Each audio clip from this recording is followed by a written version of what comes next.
Hi, it's Tania answering my question of the week, and this week the question is, what is the difference between SIL and SDA? So what is the difference between supported independent living and specialist disability accommodation, and kind of how does that work? And this is a question that I actually get quite often, and there is a really simple answer. The answer is that the bricks and mortar, the building of the house done by a builder and a developer, that is specialist disability accommodation.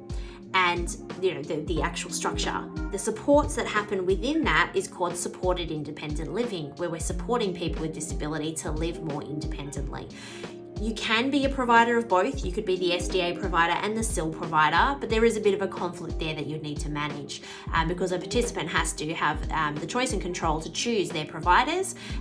So generally it's done by different parties. You would have, there's lots of stakeholders when we talk about SIL and SDA. We have the investors, we have the developers, we have the builder, we have the SDA provider, and we have the SIL providers. And that can be a mix of different entities. You could be all those things, you could be some of those things, just depending on the business structure.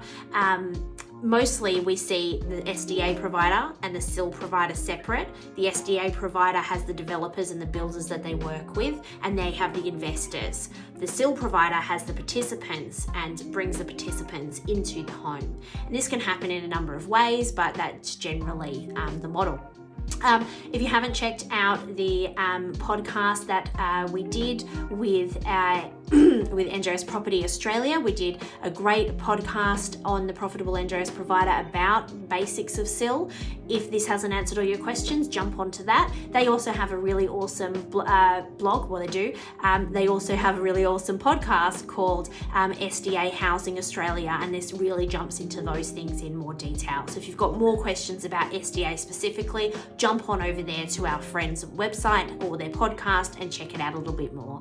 If you've got more questions for me specifically, feel free to send them through on the Ask Tania page on my website, or jump into my diary with a free 15-minute consult.